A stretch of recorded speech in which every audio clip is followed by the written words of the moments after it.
Based in biological adaptations that men do not have, the nurturant female role also necessitated women's work being compatible with childcare and performed close to home. Human breast milk is 88% water, so sustaining a baby on it involves very frequent feeding. Ancestrally, lactation probably continued for up to 4 years. In modern hunter-gatherer societies, women spend 90% of their time in camp. Men are much better at throwing and catching than women, especially when it comes to targeting projectiles. This is evident as early as age 3 and is systematically related to testosterone. Homosexual men aren't much better at throwing than women are. Men are also better at movements directed at external space, but women are better at movements within personal space. Women are more sensitive to external stimuli than are men in all modalities except vision. Even in vision, however, the appreciation of depth, at least within personal space, may be better in women, and they have greater perceptual speed and are better at reading facial and body expressions. This makes them better at detecting the proximity, identity, and intent of someone approaching them. The pure tone threshold is lower in women than in men. Their hearing is more sensitive throughout the range of sounds that humans can hear, and they find noises unpleasantly loud at lower levels of stimulation than men do.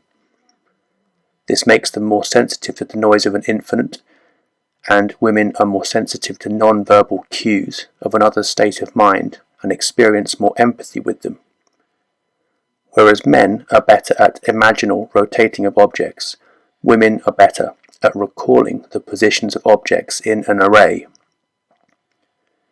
Useful in detecting evidence of an intruder in the home. And women are also better at remembering landmarks along a route. Men navigate with reference to the geometric properties of space, but women tend to use specific objects to find their way. Useful when gathering food. Women's use of landmarks for navigating and locating food puts heavier demands on verbal memory than does a geometric strategy. And women have consistently better verbal memory than do men, for both unrelated lists of words and more meaningful material, and they are better with language generally. This is evident by age 3 and persists into adulthood. The origins of language are a speculative subject, but Alison Jolly notes it is a hugely important skill, claimed for the traditionally disadvantaged sex. Since humans are the only animals that seek and get assistance habitually when giving birth, one theory is that language has its roots in midwifery. Another is that early hominid mothers probably had to carry their children the entire time or else vocalize to them.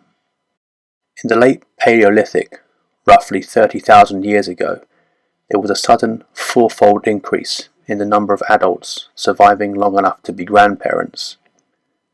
Since this occurred at around the time humans developed the capacity for symbolic thought, a revolution even more powerful than the modern information revolution, female verbal ability and memory were probably crucial to it.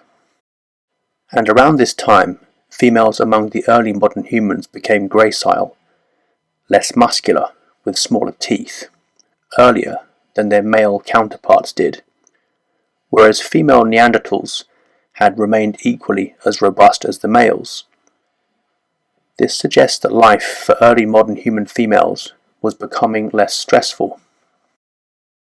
Verbalizing the order of the sequence for traditional tasks such as basket making, sewing and cooking might also have been adaptive. The Venus of Willendorf, the world's first symbol of womanhood, is naked apart from a woven basket hat, and weaving is a craft practiced almost exclusively by women in the tribal world, requiring more ordering of movements into a preset sequence than throwing or tracking game do. Women are generally faster than men on a series of movements, especially involving the fingers, and this is despite the fact that men have faster movement times, such as repeating a finger tap.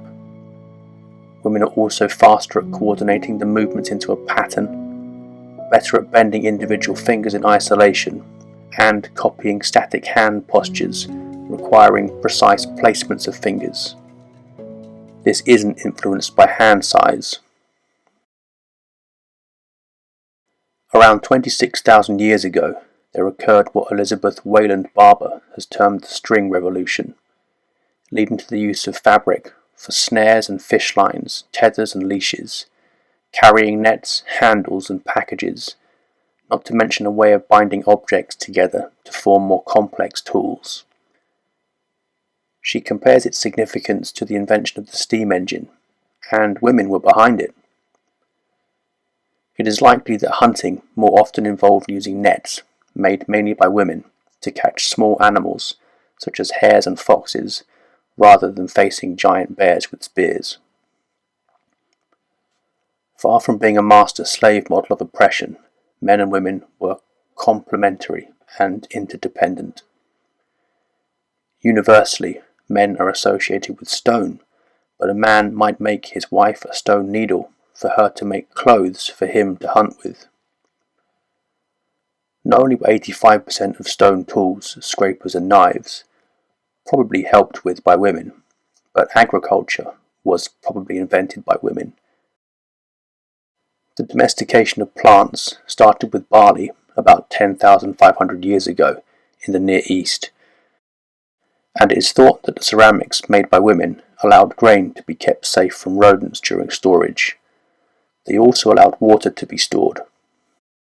Again, we see complementarity because the domestication of larger animals was probably men's work, beginning with the dog 14,000 years ago in China and the goat 10,500 years ago in the Near East.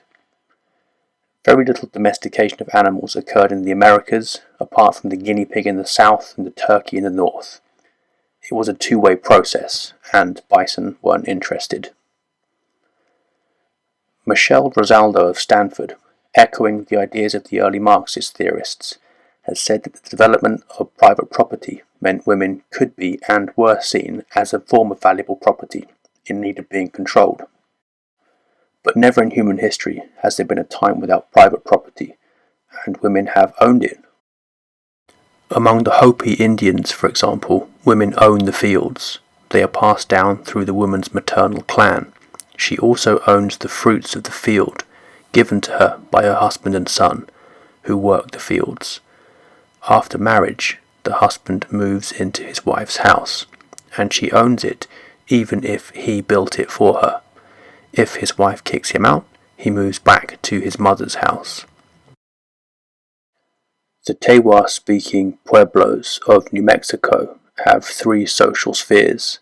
The core one comprises women in charge of the household, overseeing cooking, child-rearing, pottery, and nearby farmland. Beyond that, there is hunting and gathering, participated in by both men and women. Further afield still, there is male-only hunting. And from the Women's Institute to the town's Women's Guild, to the female support networks of the traditional working class estate, women are at least as important as men, often more so, not the helpless victims of a purely socially constructed, conspiratorial patriarchy oppressing them. Miners often handed their pay packets to their wives.